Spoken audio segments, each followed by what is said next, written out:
한 여인이 두 남편을 사육하고 있다. 이 남편들은 정확히 그리고 의족해 보름씩 아내를 위해 교대 근무를 한다. 경남 통영군 내 외딴 산골에 김춘자 34시 일가 세컨드 남편까지 거느린 이 여인의 행복을 일러남복이라 해야 할까? 산골 외딴 집의 일처, 이부, 부, 두 남편은 완전한 평등권. 아무도 찾는 이 없는 산골의 외딴 집에 기구한 운명이 갈라놓은 한 여인의 두 줄기 사랑이 침침한 베일 속에 가려진 채 흐느끼고 있다. 한 몸으로 두 남편을 섬겨야 하는 숙명 아닌 숙명이 그를 묶어놓고 있다. 자그마치 10년이란 세월을 두고 두 명의 남편을 변함없이 섬기고 있는 김춘자 여인. 내용을 모르는 사람들은 그를 부도덕한 여자라고 욕한다. 그러나 그에겐 사랑과 동정과 책임감이 흐르고 있다. 경남 통영군 내 산간 마을 국도변에서 동쪽으로 오리 남짓 가면 나지막한 야산이 나타난다. 멀리까지 인가라고는 찾아볼 수 없는데 산중턱 후미진 곳에 황토흙과 돌멩이만으로 쌓아 올린 토담집 한 채가 있다. 바로 여기가 김여인의 순박한 애정이 두 묶음으로 나누어져 2대1의 가정을 이끌고 있는 일처 이부의 요람이다. 토담집 방은 둘뿐, 부엌도 변소도 제대로 없는 야산의 움막이다. 두 명이 남편에겐 김여인을 가질 수 있는 똑같은 자격과 권리가 부여되어 있다. 김여인 자신도 사랑의 척도를 똑같이 재고 있다. 한 명은 최모 37씨, 또 한 명은 박모 40씨라고 했다. 둘 다 뱀잡이로 생활하는 땅꾼들이다. 이들에게도 부부 생활의 준칙이 설정되어 있다. 일녀 이남의 3인 구두 언약이 10년이 흐른 지금까지도 변하지 않고 있다. 그러니까 김여인은 이 토담집을 하루도 떠나지 못하고 두 남편은 15일간씩 외근 활동을 교대로 하고 돌아와야 한다는 것이다. 뱀 잡으러 외근을 보름씩 돌아올 땐 생필품 사들고 온다. 최 씨가 보름 동안 뱀을 잡아 시장에 갔다 판 수익금을 갖고 식량과 일용품을 사들어오면 그동안 부부 생활을 하던 박 씨는 날짜의의 누리 없이 망태를 둘러매고 뱀을 잡으러 떠나는 것이다. 그 사이 최 씨는 보름 동안 잊었던 아내를 다시 맞아 부부애를 만끽하면서 보름 후에 다시 돌아올 박 씨를 생각한다는 것이다. 그러나 최 씨와 박 씨의 방만은 다르다. 두 개의 방 중 오른쪽은 최 씨, 왼쪽 방은 박 씨 방이다. 결국 아내가 보름마다 한 발 건넌 방으로 이사를 해야 한다는 것이다. 그래도 이들 사이엔 아기가 없다. 아내가 잉태를 못한다는 것이다. 그래서 허다한 가정처럼 복잡한 가재 도구는 필요 없다는 것이다. 옷과 이불을 얹을 수 있는 낡은 농 하나씩이 양쪽 방에 있고 두 방 사이에 부엌 사마솥 하나 걸어놓고 물동이 하나, 밥그릇 몇 개가 뒹굴고 있을 뿐이다.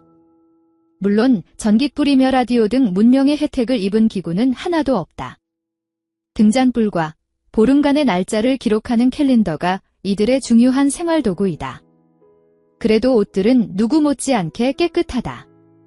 김여인은 자색 털쇠터의 양단 치마를 입고 예쁘장한 얼굴에 약간의 화장을 하고 있었다. 마침 당번 근무 중이던 박 씨도 검은 양복에다 약간 낡은 파일 외투를 입고 나왔다. 옷들은 뱀잡아 번 돈으로 보름간의 외근을 마치고 귀가할 때 시장에서 사들고 온다는 것이다. 박 씨는 낯선 손님들이 찾아들자 또 경찰서에서 왔습니까? 라고 당황스럽게 물으면서 무척거려하는 눈치였다. 관할 경찰서에서 너무 외딴 집에서 생활하는 이들을 수상히 여겨 여러 차례 조사를 해갔다는 것이다. 3년 전엔 갑자기 밤중에 너댓 명의 경찰관들이 토담집을 포위, 심한 가택 수색까지 한 일이 있는데 그때도 아랫마을 사람들이 이들의 거동이 이상하다고 경찰에 정보를 출동했다는 이야기다. 쉽사리 이야기하려 들지 않는 이들의 말을 대충 종합해본 생활동기는 김여인의 고향은 고성군 거류면 아버지가 역시 땅꾼이라 했다. 지금의 두 남편은 어릴 때부터 아버지를 따라다니면서 뱀잡이를 배웠다는 것이다. 김여인이 20살 때 두 사람 중 나이가 많은 박 씨에게로 시집을 갔다. 병으로 집 나갔던 남편이 개가하자 뜻밖의 돌아와 두 사람은 가난하면서도 단란한 가정을 꾸며 제 나름대로의 행복을 누렸다. 결혼 이듬해에 박 씨에겐 청천벽력 같은 선고가 내려졌다. 얼굴이 일그러지고 손가락이 굽어들고 전신이 험하게 해지면서 난치의 환자라는 굴레가 씌워진 것이다. 박 씨는 말없이 집을 떠나 어디론지 발길을 옮겼다. 아내는 처가에 맡겨두고 3년이 넘어도 남편의 소식은 감감했다. 김여인의 아버지는 지금의 최 씨에게 재혼을 시켰다. 최 씨도 당시 총각으로 김여인을 극히 사랑했기 때문이었다. 이것이 지금의 2대1 가정의 시발점이었다. 최 씨와 재혼 생활 2년 만인, 그러니까 박 씨가 떠난 지 5년 만에 박 씨가 다시 찾아온 것이다. 그동안 멀리 떨어진 섬에 가서 난치의 병을 깨끗이 고치고 아내를 찾아온 것이다. 이미 때는 늦었다. 그러나 아내는 첫 남편을 버리지 않았다. 아무리 난치병 환자라 해도 버릴 수는 없다고 나섰다. 사랑보다도 동정이 앞섰고 동정보다도 아내였다는 책임감 때문에 박 씨를 붙잡고 용서를 빌었다. 최 씨도 김여인을 버릴 수 없다고 버티었다. 어쩔 수 없이 가족회의를 열었다. 김여인의 아버지를 참석시키고 2명의 남편과 아내는 함께 살자고 약속했다. 이웃과 친척들의 눈이 무서워 인가 많은 마을을 피해 지금 살고 있는 이곳 산중턱에다 집을 짓고 살자고 했다. 이 자리에서 맺어진 언약이 바로 보름간의 교대 근무. 10년 가까운 세월이 흘러도 이 언약의 위반 행위는 없었다는 것이다.